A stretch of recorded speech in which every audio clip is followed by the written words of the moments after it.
it's a really high honor for me to have the confidence of my fellow two commissioners to even be elected chairman of this agency. And I can tell you, since I've gotten here, it's always been busy. Nothing's really changed in that regard.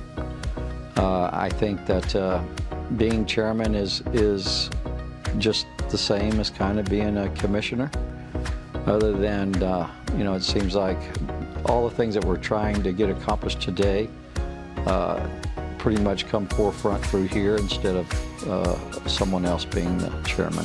Oh yeah, again, I love the honor. It's a heck of an honor for me to be here. I think that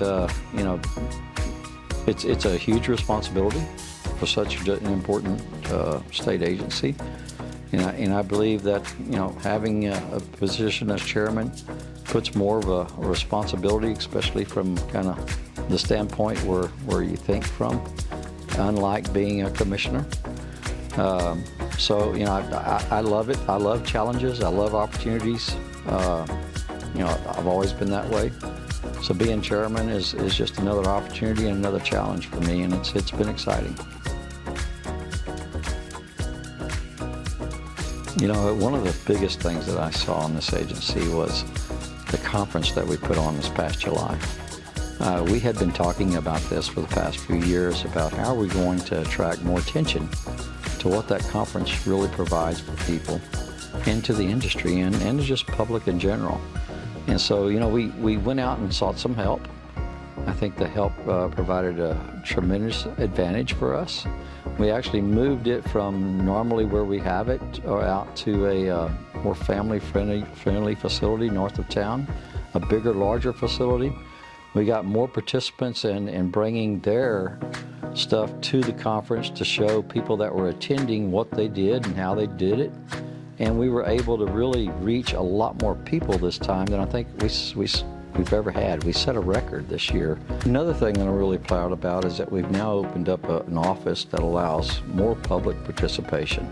Public to come forward and talk about what they're concerned with the industries that we regulate and how we actually interact and put things together, how that rule's developed, how do we apply those rules. I think it's really going to be a great thing for our public as we move forward in the future.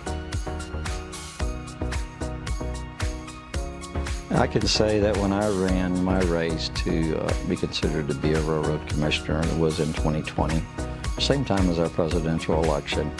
And I fully thought I would be working with the Trump administration. And lo and behold, 2020 result was not that. So, when I look at what the current administration was versus the administration that we have under Trump today, to me it's been kind of night and day. But that experience that I got over the 4 years of what the Biden administration really did and some of their goals were, really taught me a valuable lesson. To look and see what is everybody's concerns here. What do people really focus on? What do they find important? Which I'll say the Biden administration probably brought that out in me to go out and focus on, what am I hearing and what are the things that people really are pushing forward to, and what are some of the other things that people have. So I think I'm very lucky, kind of, that it did happen. Unfortunately, that administration was very anti-oil and gas, which is not good for what we have here in the state of Texas.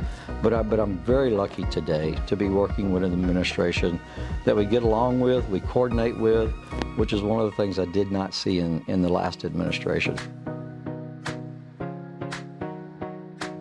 I can tell you exactly what I think Texas should expect from the Railroad Commission, and that is more transparency. And as some are aware today, we created a public open meeting atmosphere now where we've designated specific dates for that to occur. So I think 2026 will be a very interesting year when it comes to how big is that going to get, how many people really want to participate in that. I'm also looking at 2026 of being a year that Texas, the industries that we regulate, really looking at, where is our market potential? What are we seeing out in the world? Because Texas is very blessed with the amount of natural resources that we have. I think our growth potential is strong. given some of the conditions that we're seeing worldwide. So, I'm excited that this agency leads, especially in the oil and gas sector or that space. And again, I think 2026 will be a very interesting year for exactly what the future is going to bring.